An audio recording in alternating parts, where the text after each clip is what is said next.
welcome to Changes in the Air. I'm your host, Nicole Smith.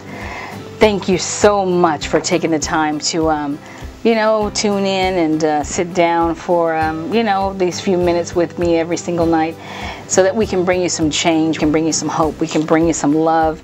And, if you need a little faith, we got that for you too.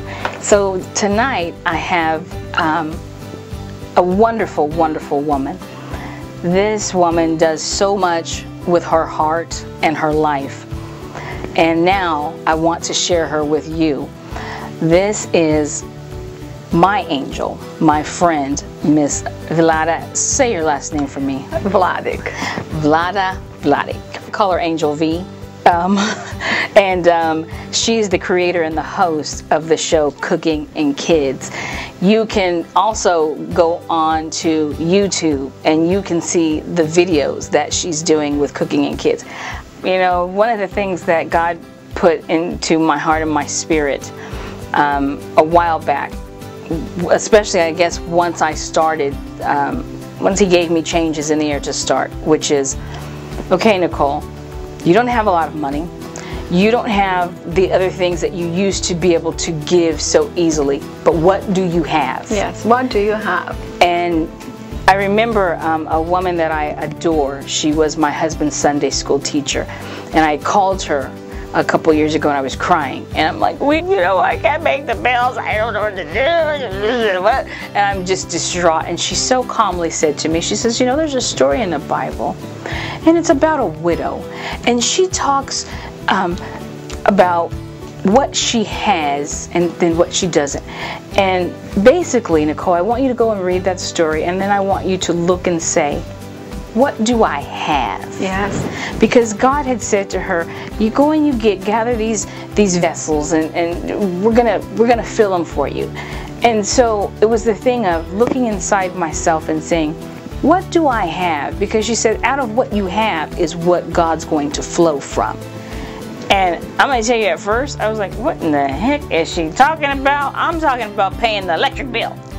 And as I stepped back from it, and I began to read the story, and I began to say, God, what are you saying to me? It was from that point forward that things began to move. And I hadn't yet gotten the show. And it was after I got the show that story became real to me. And he said, basically, you're going to give from what you have.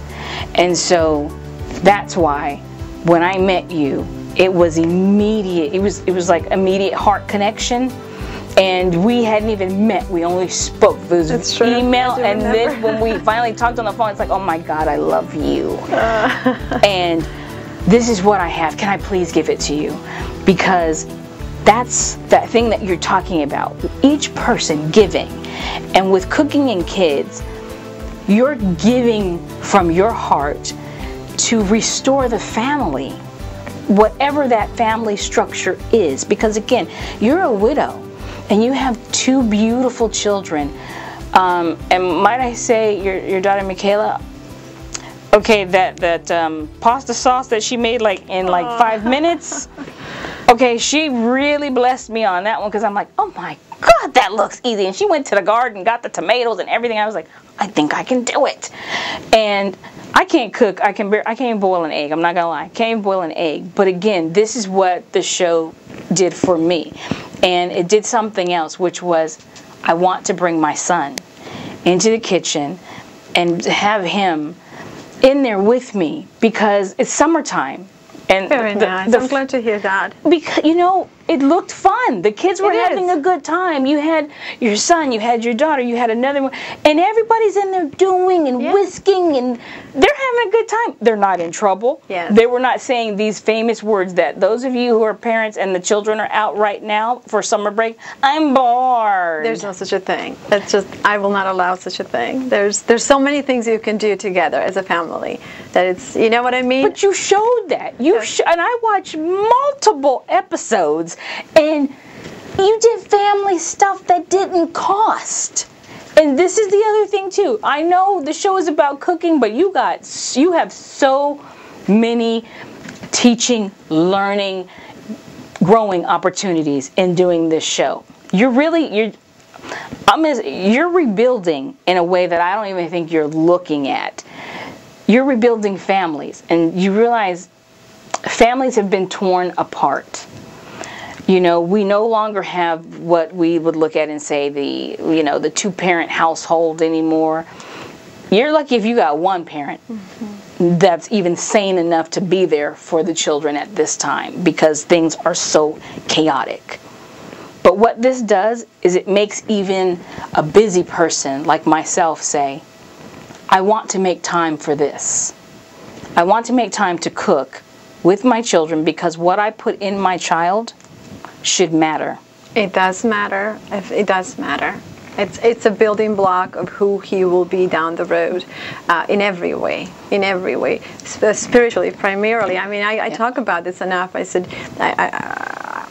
children, if you don't provide the right fuel, you can't expect them to run in the right direction. It just, or in the right way. There's no way. And that fuel starts with food, so the body is in the right place, so the brain can receive the message properly, and the heart can fulfill it. So that's where, in our society, that seems to be a key to me. So I am not exceptional cook, and if I could change things, I would change things differently. I would have a different impact. But then I'm thinking, okay, but the step one is we need to heal.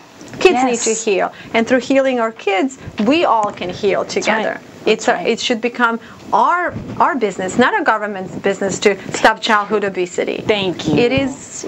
I mean, the government's not in my kitchen. No, it's not in my neighborhood. And in my neighborhood, I'm the mother hen of all the kids in my neighborhood. I want kids to come to my home and feel safe and loved and embrace them. They're all my children. Every one of them. And my arms have enough space for each one. So imagine if, that's another thing. Just the other day I'm thinking, imagine if our neighborhoods will open up, where older people will step up and say, okay, I'll watch your child. If we could trust each other again. Thank you. Can you imagine? Oh my goodness. It would be tremendous. Okay, so there's always in a neighborhood a woman who has a little more time, and a woman who is willing. If I'm doing it, there's going to be other people in this world, in our communities, who will do this same thing. Drop your kid. I don't know how many kids I go through, and I tell you, no matter how many I have, they all listen. They're good. They perform. They don't disappoint me. It's never a chaos. So the key is us again. Thank you. Us. And having, first of all, having the heart. Yes. To do it, to say, I will. I will be there for you. I will be there for my neighbor. First of all, can we be there by just speaking to our neighbor? Yeah, can we be there for each other? And we need to, Nicole. Yes. We're not going anywhere if we don't make that connection again. Well, I think that's been part of the breakdown. Evil has kind of come in and put so much fear into the hearts and minds of, I think, the people in America and around the world. We are more fear-driven than we are faith-driven. Yes. Now, we may say we are of faith, but your actions must show that. I think we crave faith. I think people do crave faith, and people find partial faith here and there, but ultimate faith exists, and blessed are those who experience it. And I think that's why it's important for each one of us, Vlada. Each one of us is supposed to give from what God has given us. Whatever your talent is.